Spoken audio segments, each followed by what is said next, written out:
पर एनडीए की लगातार तीसरी बार सरकार तय। प्रधानमंत्री मोदी ने कहा यह 140 करोड़ भारतीयों की जीत है। प्रधानमंत्री मोदी ने यह भी कहा लोगों ने एनडीए पर भरोसा जताया। पीएम मोदी ने कहा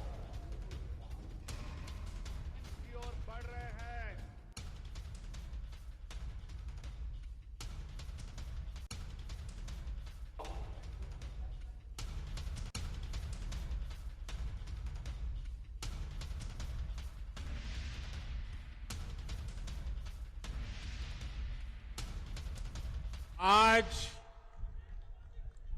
बड़ा मंगल है और इस पावन दिन एनडीए की लगातार तीसरी बार सरकार बननी तय है।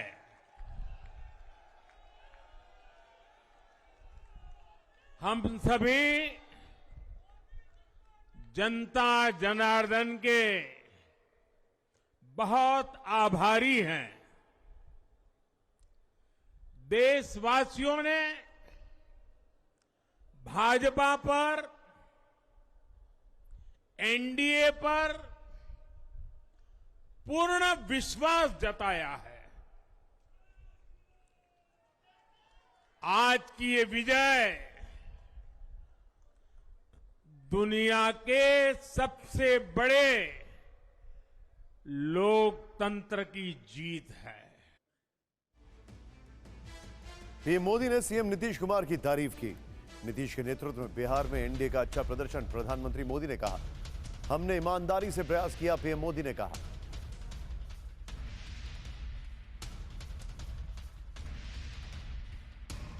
आंध्र प्रदेश में चंद्रबाबू नायडू जी के नेतृत्व में एनडीए ने शानदार प्रदर्शन किया है।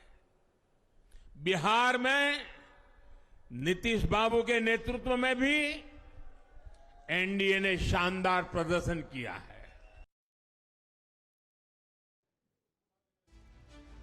प्रधानमंत्री मोदी का विपक्ष पर बड़ा हमला। एकजुट होकर भी हमसे ज्यादा सीट नहीं जीत पाए। प्रधानमंत्री मोदी ने कहा हमारे सामने एक महान संकल्प है, विकसित भारत का संकल्प। 10 साल के बाद लगातार तीसरी बार जनता जनार्दन का प्यार, उनका आशीर्वाद हमारा हौसला बढ़ाता है, हमारे संकल्प को नई मजबूती देता है, नई ऊर्जा देता है।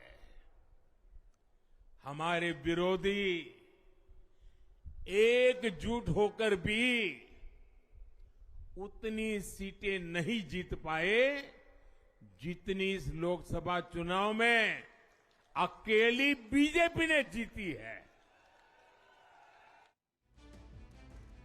प्रधानमंत्री मोदी को तीसरी बार एनडीए सरकार बनने का भरोसा है। थोड़ी देर पहले बीजेपी अध्यक्ष जेपी नड्डा ने भी कहा कि नरेंद्र मोदी लगातार तीसरी बार प्रधानमंत्री बनने जा रहे हैं।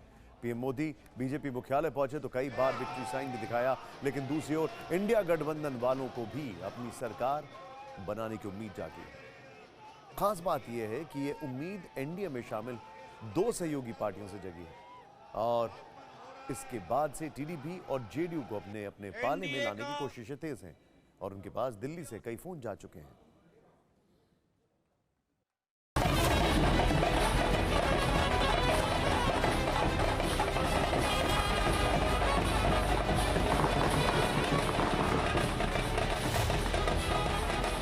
लोकसभा चुनाव के नतीजे आंकड़ों में दिखा रहे हैं कि एनडीए की सरकार आराम से बन रही है, लेकिन 10 साल में पहली बार है जब बीजेपी 272 के जादुई आंकड़े को नहीं छू पाई है। बस यही एकमात्र कारण है कि सुबह से अलग अलग राज्यों में मजबूत क्षत्रपों की डिमांड बढ़ गई है। बीजेपी से लेकर कांग्रेस तक की ओर से इन क्षत्रप नेताओं को फोन घुमाए जाने लगे। सुबह 11:46 पर खबर आई कि कांग्रेस टीडीपी के चंद्रबाबू नायडू और जेडीयू के नीतीश कुमार से बात करेगी। जब तक हम अपने अलायंस पार्टनर से बात नहीं करेंगे, और जो नए पार्टनर हमको जुड़ने वाले हैं उनसे भी किस तरीके से हम बात करके अपने को मेजॉरिटी बना सकते हैं वो देखेंगे। सारे स्ट्रैटेजीज अगर यही मैं बोलूँगा फिर मोदी जी होशियार हो जाएंगे। नीतीश कुमार को लेकर जब कांग्रेस खेमे से दिल्ली से ऐसी खबरें चलने लगी तो इंडिया अलायंस में शामिल आरजेडी ने नीतीश की तारीफों में कसीदे बढ़े। जेडीयू ने आरजेडी को इस पर जवाब दिया। नीतीश जी इस गठबंधन के सूत्रधार भी थे, हालांकि बाद में उन्होंने निर्णय लिया, लेकिन मुझे जहां तक उनकी राजनीति को मैं समझता हूं और जो तेजस्वी जी बार बार कह रहे थे कि 4 जून के बाद कुछ बड़ा हो सकता है, तो संभवतः नीतीश जी या फॉर दैट मैटर चंद्रा बाबू, वो दोनों चाहेंगे कि देश को इस आत्म केंद्रित आत्ममुग्ध एक वेंडेटा वाली पॉलिटिक्स से दूर ले जाया जाए। नहीं, ये सब वाहियात है। वो कल भी प्रधानमंत्री से मिले हैं। जनता दल यू का और नीतीश कुमार का फैसला है, हम एनडीए में हैं और एनडीए में बने रहेंगे। मजे की बात है कि नीतीश कुमार इस मुद्दे पर आज दिन भर चुप रहे।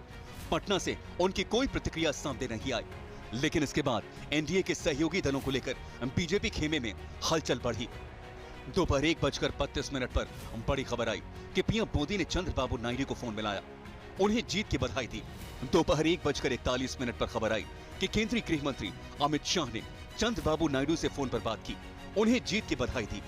पुनः एक बार देश की सेवा करने का जनता हमें आशीर्वाद देगी और फिर एक बार मोदी सरकार देश की सेवा करेगी। हाथ पांव जोड़ रहे हैं, सबको हाथ पांव जोड़ रहे हैं, हमारे साथ आइए, सरकार बनाएंगे। लेकिन मैं दावे के साथ कहता हूं, मोदी जी की सरकार नहीं बनेगी। मोदी जी ने सबसे पहले इस्तीफा देना चाहिए। मोदी जी हार गए, भारतीय जनता पार्टी हार गई है। अब ये तोड़ फोड़ करके सरकार बनाने की कोशिश करेंगे तो जनता सड़क पर उतरेगी। गृह मंत्री अमित शाह की ओर से बिहार के दूसरे साथी दलों से भी बातचीत की कोशिश हुई। दोपहर 2:30 बजे खबर आई कि अमित शाह ने हम पार्टी के अध्यक्ष जीतन राम मांझी से फोन पर बात की, उन्हें बुधवार को दिल्ली में होने वाली एनडीए नेताओं की बैठक में शामिल होने का न्योता दिया। 2:34 पर खबर आई कि अमित शाह ने चिराग पासवान से भी फोन पर बात की, जीत की बधाई दी। उन्होंने पहले तो पार्टी के प्रदर्शन पर बधाई देने का काम किया और साथ ही में एनडीए की बैठक का जिक्र उन्होंने किया। अब जाएंगे और आगे की रणनीति तय की। दिलचस्प ये भी है कि दोपहर में खबर मुंबई से भी आई। दावा किया गया कि शरद पवार ने नीतीश कुमार और चंद्रबाबू नायडू से फोन पर बात की। हालांकि शरद पवार जब प्रेस कॉन्फ्रेंस करने आए तो उन्होंने इससे इनकार किया, लेकिन भविष्य में बात नहीं होगी इस संभावना को भी नहीं नकारा।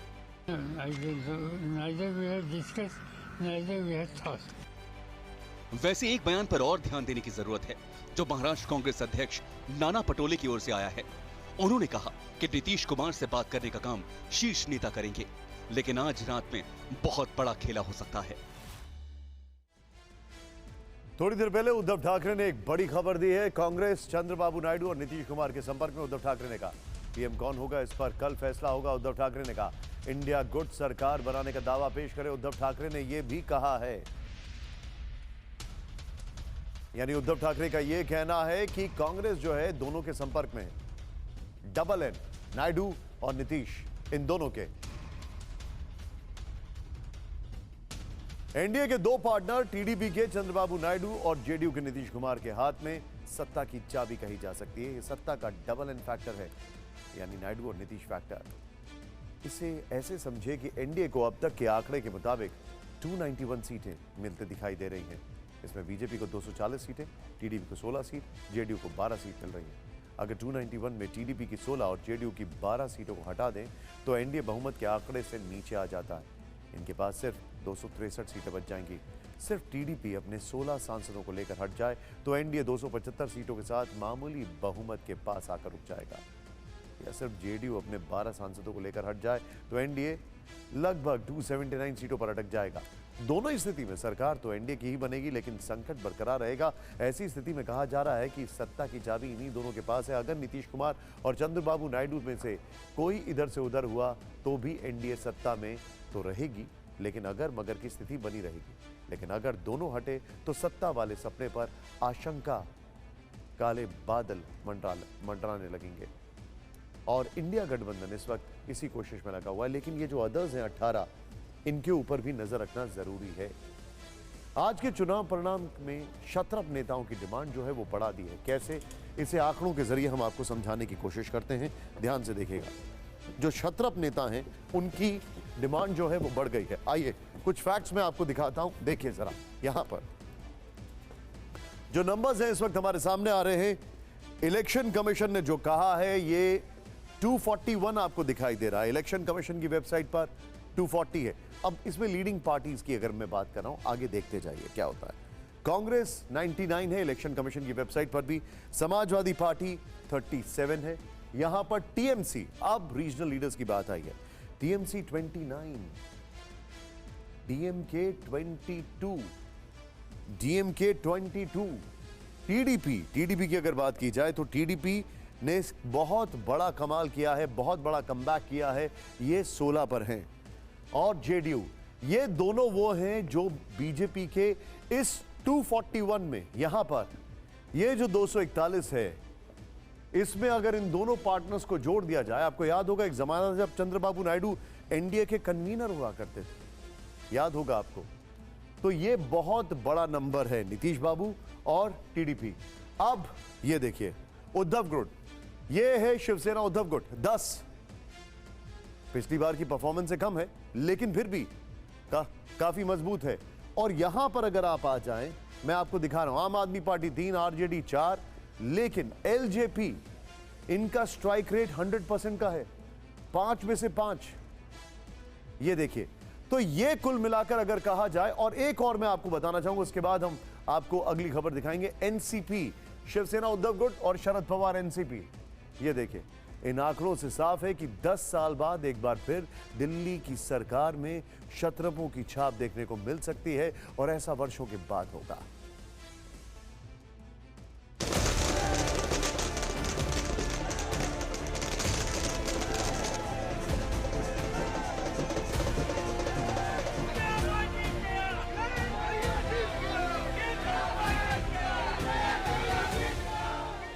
समाजवादी पार्टी अध्यक्ष अखिलेश यादव, पश्चिम बंगाल की मुख्यमंत्री ममता बनर्जी, टीडीपी अध्यक्ष चंद्रबाबू नायडू, डीएमके अध्यक्ष एमके स्टालिन, बिहार के सीएम नीतीश कुमार, शिवसेना उद्धव गुट के सुप्रीमो उद्धव ठाकरे और एनसीपी शरद चंद्र पवार के प्रमुख शरद पवार। 2024 के चुनाव परिणाम ने एक बार फिर इन क्षत्रपों का सियासी कद बढ़ा दिया है। क्षेत्रीय दलों को जश्न मनाने का मौका दिया है। आंध्र प्रदेश में टीडीपी ने लोकसभा और विधानसभा दोनों चुनावों में अच्छा प्रदर्शन किया। टीडीपी प्रमुख चंद्रबाबू नायडू ने परिवार के साथ केक काटकर जश्न मनाया। ये मौका इन क्षत्रपों के लिए कितना बड़ा है, इसे ऐसे समझिए कि 1989 में केंद्र की सत्ता से कांग्रेस की विदाई हुई थी। फिर आगे के 25 साल दिल्ली में इन्हीं क्षत्रपों की धाक रही। खासकर 2004 और 2009 की बात करें तो 2004 के लोकसभा चुनाव में कांग्रेस को 145, समाजवादी पार्टी को 39, बीएसपी को 19, आरजेडी को 24 सीटें मिली। 62 सीटें जीतने वाली लेफ्ट पार्टियों के साथ मिलकर केंद्र में कांग्रेस नेतृत्व वाली यूपीए सरकार बनी। जबकि 2009 के लोकसभा चुनाव में समाजवादी पार्टी को 23, बीएसपी को 21, टीएमसी को 19, डीएमके को 18, एनसीपी को 9 सीटें मिली और केंद्र में कांग्रेस के नेतृत्व वाली यूपीए 2 की सरकार बनाने में इन क्षेत्रीय पार्टियों की बड़ी भूमिका रही।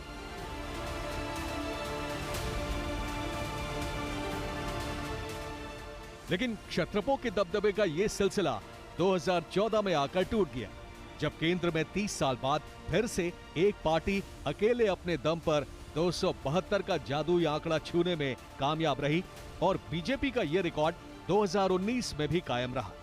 इन 10 सालों में क्षत्रपों की सियासत हाशिए पर चली गई थी, लेकिन अब जबकि बीजेपी अपने दम पर 272 का जादुई आंकड़ा नहीं जुटा पाई है, तो सत्ता की धुरी एक बार फिर से इन्हीं क्षत्रपों के इर्द गिर्द घूमने लगी है। सत्ता की चाबी भले ही क्षत्रपों के पास हो, लेकिन आज के नतीजे से कांग्रेस बहुत खुश है। शाम को कांग्रेस ने एक प्रेस कॉन्फ्रेंस की जिसमें राहुल गांधी काफी आश्वस्त दिखे। बड़ी बात यह है कि राहुल गांधी प्रेस कॉन्फ्रेंस में एक बार फिर संविधान लेकर पहुंचे थे। उन्होंने फिर साफ किया कि ये लड़ाई बीजेपी से नहीं थी, बल्कि संविधान बचाने की लड़ाई थी। असल में राहुल गांधी इस चुनाव की सबसे बड़े खिलाड़ी उभर कर सामने आए हैं। 2019 से तुलना करें तो 2024 के ये आंकड़े इस बात की गवाही दे रहे हैं। साल 2014 में कांग्रेस ने सिर्फ 44 सीटें जीती थी। साल 2019 में कांग्रेस ने 52 सीटें जीती, जबकि 2024 के लोकसभा चुनाव में कांग्रेस अभी तक 99 सीटों पर है। यानी कहा जा सकता है कि राहुल गांधी ने शानदार परफॉर्मेंस से उस बीजेपी को जवाब भी दे दिया जिसने एक समय कांग्रेस मुक्त भारत का नारा दिया था। और सबसे बड़ी बात, उनकी मेहनत से सिर्फ कांग्रेस की सीटें नहीं बढ़ी हैं, बल्कि उन्होंने खुद अपनी भी 2 सीटों पर रिकॉर्ड मार्जिन से जीत दर्ज की है। केरल से कि वायनाड से राहुल गांधी 3,64,000 से ज्यादा वोट से जीत हासिल कर चुके हैं, जबकि रायबरेली से राहुल गांधी ने 3,90,000 से ज्यादा वोटों से जीत हासिल की है। इस चुनाव राहुल गांधी, राहुल गांधी। देश ने नरेंद्र मोदी जी को साफ कह दिया है कि हम आपको नहीं चाहते हैं, and this is the main thing that this election has said. ये नतीजों के बाद कांग्रेस सांसद राहुल गांधी का नया जोश है। कांग्रेस पार्टी इन नतीजों को अपनी जीत और पीएम मोदी की नैतिक हार के तौर पर देख रही है। यकीनन कांग्रेस के इन दावों में राहुल गांधी का खुद का बहुत बड़ा रोल है, क्योंकि इस चुनाव में राहुल गांधी ने अपनी मेहनत से रसातल में जा रही कांग्रेस में नई जान फूंकने की कोशिश की और 2019 के मुकाबले कांग्रेस की सीट करीब करीब डबल कर दी। और जब राहुल ने करिश्मा कर दिखाया तो उनका हौसला बढ़ाने के लिए आज मां सोनिया गांधी भी प्रेस कॉन्फ्रेंस में साथ नजर आई। अगर आप गरीबी रेखा के नीचे हो, आपके बैंक अकाउंट में हर साल 1 लाख रुपया, 8,500 रुपया महीने का खटाखट खटाखट खटाखट खटाखट आता रहेगा। राहुल गांधी इस चुनाव में सिर्फ अपने बयानों से सुर्खियां नहीं बटोरते रहे, बल्कि उन्होंने कांग्रेस के उत्थान के लिए 2 बार भारत जोड़ो न्याय यात्रा निकाली। पहली यात्रा 7 सितंबर 2022 को कन्याकुमारी से कश्मीर तक थी। इसका असर तेलंगाना और कर्नाटक के विधानसभा चुनाव में दिखा था। दूसरी यात्रा 14 जनवरी 2024 को मणिपुर से मुंबई तक निकाली थी। इसका असर ये रहा, इस रूट में कई सीटों पर कांग्रेस को जीत हासिल हुई। राहुल गांधी ने इसके अलावा कुछ ऐसे मुद्दे उठाए जिससे बीजेपी कांग्रेस के चक्रव्यूह में फंसी, जैसे संविधान, आरक्षण, जाति जनगणना, बेरोजगारी, महंगाई और पेपर लीक।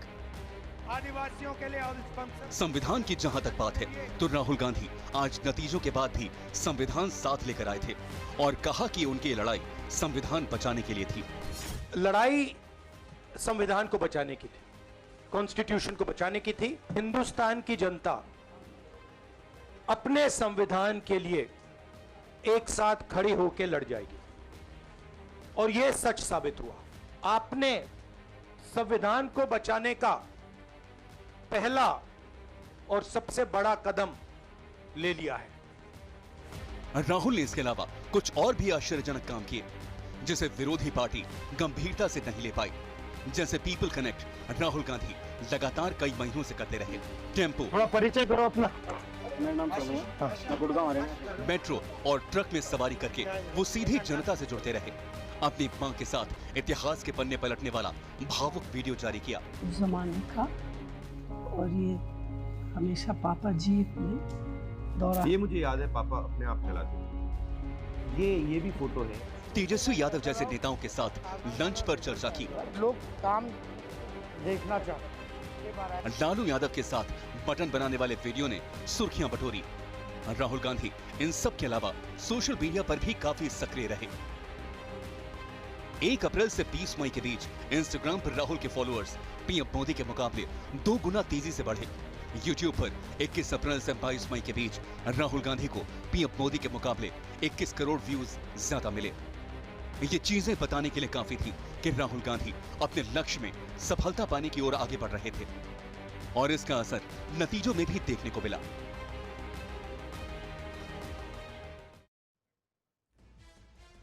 तो राहुल का जो इम्पैक्ट था, पीपल्स कनेक्ट था, अगर आपको याद होगा 2004 में जो सबसे बड़ा सरप्राइज एलिमेंट था वो था उससे पहले जिस तरीके से जनसंपर्क सोनिया गांधी ने किया था। राहुल गांधी ने दो तरीके से जनसंपर्क किया। पहला, अगर आपको याद हो, 2023 और 2022 की बात है, भारत जोड़ो यात्रा। यहां पर करीब 150 दिन की उनकी यात्रा थी। 4000 से ज्यादा उन्होंने किलोमीटर्स कवर किए। राज्य 14 थे, सीटें 64 थी। ये वाले नंबर्स देखते हैं। यहां पर नेक टू नेक फाइट रही। क्यों? इस यात्रा का इंपैक्ट उनको स्टेट इलेक्शंस में ही मिला था। अगर आपको याद होगा, तेलंगाना की अगर हम बात करें, आने वाले समय में इसका इंपैक्ट मिला था। कर्नाटक की बात करें, इसका इंपैक्ट मिला था। 32 और 31 ये एनडीए, ये इंडिया। लेकिन ये थोड़ी शॉर्ट यात्रा थी, इस साल की शुरुआत में थी। और यहां पर नॉर्थ टू साउथ थी, साउथ टू नॉर्थ, जो भी आप कहना चाहें। यहां पर east to west, west to east. यहां पर भारत जोड़ो न्याय यात्रा, ये जो थी भारत न्याय यात्रा, और ये भारत जोड़ो यात्रा थी। दोनों में फर्क था। ये जो हुई, ये उतनी लंबी नहीं थी, 3 महीने के अंदर के लगभग के आसपास हुआ। ये 15 इसमें राज्य कवर किए गए, 90 सीटें थी। और नंबर्स देखिए, एनडीए 50, इंडिया 38। सोचिए जरा, एनडीए 50, इंडिया 38। भारत जोड़ो यात्रा से असल में राहुल ने जनता से इमोशन कनेक्ट किया और इसका कुछ हद तक असर भी दिखा है। वैसे राहुल गांधी इस कामयाबी का श्रेय पूरी पार्टी को दे चुके हैं। खासकर उन्होंने प्रियंका गांधी की आज तारीफ की। उन्होंने प्रियंका को यूपी में पर्दे के पीछे बड़ा रोल निभाने वाला नेता बताया। और यूपी में इंडिया गठबंधन के शानदार प्रदर्शन पर प्रियंका गांधी ने क्या कहा, अब वो देखते हैं। मैं अपनी यूपी की जनता को ये कहना चाहूंगी कि उन्होंने बहुत ही विवेक दिखाया और मुझे सबसे ज्यादा गर्व अपने यूपी पे है। लेकिन बी ऑन स्टैंड बाय, इस वक्त की बड़ी खबर, बीजेपी मुख्यालय में प्रधानमंत्री मोदी की बैठक। इस वक्त की बड़ी खबर, बैठक में गृह मंत्री अमित शाह और रक्षा मंत्री राजनाथ सिंह शामिल। जेपी नड्डा भी बैठक में मौजूद। इस वक्त की बड़ी खबर।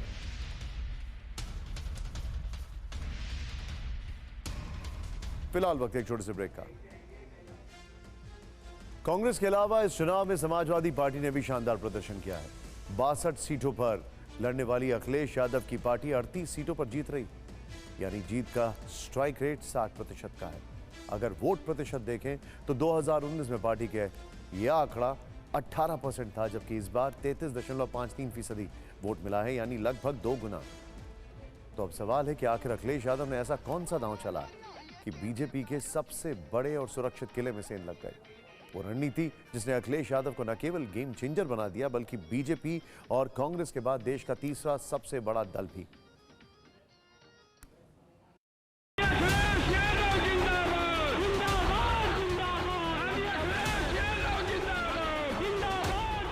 जनता इस बार रिकॉर्ड बनाने जा रही है, रिकॉर्ड बनाने।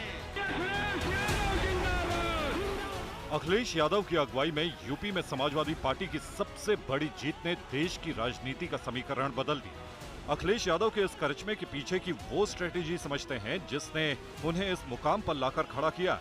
अखिलेश ने कैंडिडेट सिलेक्शन में सामाजिक और जाति समीकरण पर पूरा फोकस रखा। समाजवादी पार्टी ने अपने खाते की 62 सीटों में सिर्फ 5 यादव उम्मीदवार उतारे। इसके अलावा 27 ओबीसी, 11 स्वर्ण, 15 दलित और 4 मुस्लिम प्रत्याशियों को टिकट दिया। अखिलेश का ये दांव काम कर गया। शायद इसी समीकरण के आधार पर उन्हें जीत का कॉन्फिडेंस था, जिसकी चर्चा उन्होंने प्रचार के दौरान हुई प्रेस कॉन्फ्रेंस में की थी। जन समर्थन इंडिया गठबंधन के लिए जनता में दिखाई दे रहा है। भारतीय जनता पार्टी का रथ फंस नहीं गया है, धंस गया है, और इसीलिए उनकी भाषा बदली है। जो उन्हें अपने काम पर वोट मांगना था, वो अपनी भाषणों में भाषा बदल दी है। इसलिए नकारात्मक राजनीति का समय खत्म हो गया है। लोग और देश की जनता बदलाव चाहती है। जाति समीकरण के अलावा अखिलेश यादव ने इस बार अपने वोट बेस के लिए एक नया नारा गढ़ा। उन्होंने एमवाई यानी मुस्लिम यादव से बढ़कर पीडीए यानी पिछड़े दलित अल्पसंख्यक हो गया। पीडीए का असर यह हुआ कि यूपी में ओबीसी के अलावा 21% दलित वोट का बड़ा हिस्सा समाजवादी पार्टी के साथ हो गया। नतीजा यह हुआ कि 2014 और 2019 में सिर्फ 5 सीटें जीतने वाली पार्टी ने 2024 में 38 सीटें जीतकर इतिहास रच दिया। इतिहास इसलिए क्योंकि समाजवादी पार्टी आज तक लोकसभा चुनाव में इतनी सीटें कभी नहीं जीत पाई। न वो बॉल फेंक पाएंगे, न बैट घुमा पाएंगे, अगर पहली बॉल पे छक्का ना मारा तो हम समाजवादी लोग नहीं हैं और 6 की 6 बॉलों पे छक्का मारेंगे। इस नतीजे से ये भी लगता है कि राष्ट्रीय स्तर पर अखिलेश यादव की इस मेहनत ने उन्हें उनके पिता मुलायम सिंह यादव के बराबर लाकर खड़ा कर दिया है। इसलिए आज वो तीसरी सबसे बड़ी पार्टी बनकर उभरे हैं।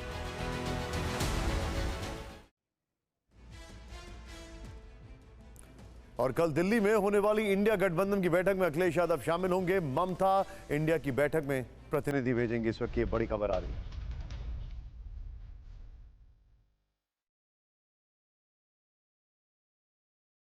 यानी इंडिया गठबंधन की जो बैठक है उसमें अखिलेश यादव होंगे, ममता प्रतिनिधि भेजेंगी और ये आगे की रणनीति पर बैठक होगी। ये स्ट्रैटेजाइजिंग वाली बैठक है।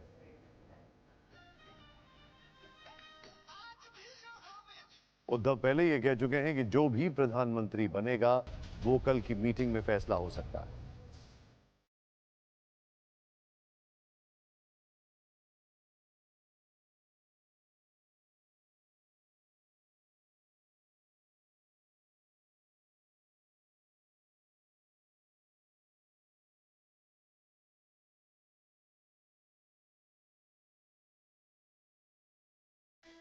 फिलहाल वक्त एक छोटे से ब्रेक का।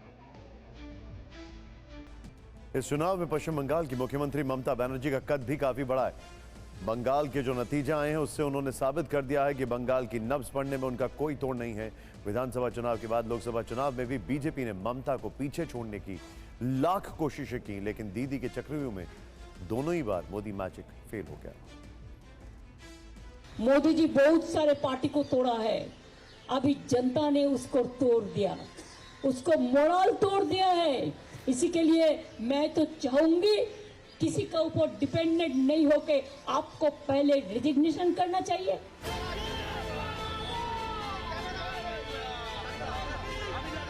बंगाल में लोकसभा चुनाव के नतीजों से सीएम ममता बनर्जी इतनी उत्साहित हैं कि उन्होंने नैतिकता के आधार पर पीएम मोदी का सीधे इस्तीफा मांग लिया। मोदी के साथ साथ उन्होंने गृह मंत्री अमित शाह का भी इस्तीफा मांगा। इसके अलावा उन्होंने इंडिया गठबंधन को लेकर एक बड़ी बात कही। उनकी ये बात ध्यान से सुनिए। ये इंडिया की जीत है। मैं जानती हूँ कि उन्होंने मुझे कम मांगा। नतीजों में किसे फायदा हुआ? इंडिया को फायदा हुआ। मोदी, अमित शाह, हर किसी का घमंड टूट गया। इंडिया जीता, मोदी हार गए। इस जीत को इंडिया की जीत बताते हुए उन्होंने राहुल गांधी को बधाई भी दी। लेकिन बंगाल में लड़ाई की बात करें तो ममता बनर्जी ने ये जंग अकेले दम पर जीती। याद कीजिए, जब कांग्रेस के साथ उनकी पार्टी के गठबंधन की बातें चल रही थी और अधीर रंजन चौधरी ज्यादा सीटों की मांग पर अड़े थे, तब ममता बनर्जी ने नाराज होकर साफ कहा था कि टीएमसी बंगाल में इंडिया अलायंस में शामिल नहीं होगी।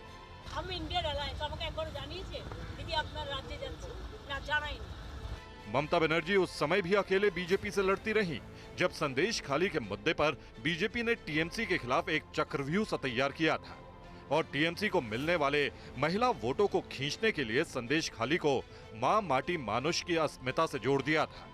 संदेश खाली की बहनें इंसाफ की गुहार लगाती रही, लेकिन टीएमसी सरकार ने उनकी एक नहीं सुनी। बंगाल में स्थिति ये है कि यहाँ पुलिस नहीं बल्कि अपराधी तय करते हैं कि उन्हें कब सरेंडर करना है, कब गिरफ्तार होना है। ममता बनर्जी बीजेपी के इन हमलों से घबराई नहीं।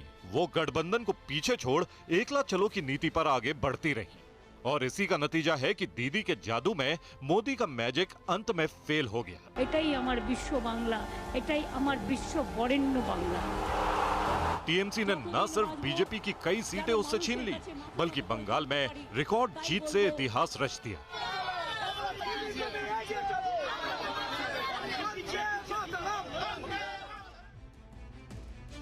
लोकसभा सीटों के मामले में एक और वजनदार राज्य महाराष्ट्र में बीजेपी को बड़ा झटका लगा है। 48 सीटों वाले इस राज्य में आंकड़े देखकर लगता है कि बीजेपी की रणनीति जनता को रास नहीं आई।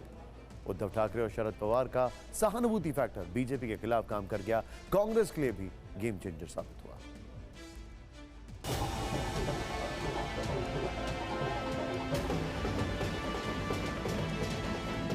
महाराष्ट्र विकास अघाड़ी के खेमे में जश्न का माहौल है। चुनाव परिणामों ने कांग्रेस, शिवसेना उद्धव गुट और एनसीपी शरद गुट के कार्यकर्ताओं को झूमने नाचने का मौका दिया है। 48 सीटों के आंकड़े देखें तो पता चलता है कि महाराष्ट्र की जनता को यहां बीजेपी की पॉलिटिक्स में तोड़फोड़ ज्यादा नजर आई। एकनाथ शिंदे वाली शिवसेना के साथ चुनाव लड़ने की रणनीति काम नहीं आई। शिवसेना के वोटरों का एकनाथ शिंदे के साथ जुड़ाव नहीं दिखा और उद्धव ठाकरे को जनता के सहानुभूति वोट का फायदा मिला। महाराष्ट्र ने, उत्तर प्रदेश ने, पश्चिम बंगाल ने सबसे बड़ा खेला किया है। जहां जहां मोदी जी और अमित शाह ने अन्याय किया, अत्याचार किया है, वो सभी स्टेट उनके खिलाफ चले गए। उद्धव से सिर्फ नेता ही नहीं छिटके, उनकी पार्टी का सिंबल भी छिन गया। यही काम शरद पवार की एनसीपी के साथ हुआ और जनता में संदेश यही गया कि बीजेपी ने अजीत पवार को साथ लेकर एनसीपी में दो फाड़ किया। मेरी बातचीत खाली 2 लोगों के साथ हो गई, खड़गे साहब एंड सीताराम येचुरी, और वो अन्य साथियों के साथ बातचीत करेंगे और फिर हमें संदेश देंगे कि दिल्ली में मिलना है या नहीं। हो सकता है कि कल मिलने की स्थिति पैदा हो सकती है। महाराष्ट्र में असल में इस बार बीजेपी के खिलाफ सहानुभूति वाले फैक्टर ने ज्यादा काम किया और इसका फायदा कहीं न कहीं महाविकास अघाड़ी में शामिल कांग्रेस पार्टी को भी मिला। Bureau report, TV9 Bharatvarsh. BJP के कई नेता बड़े मार्जिन से चुनाव जीते। इंदौर में बीजेपी प्रत्याशी शंकर लालवानी 11 लाख से ज्यादा वोटों से जीते। विदिशा से शिवराज चौहान की 8 लाख से ज्यादा वोटों से जीत हुई है।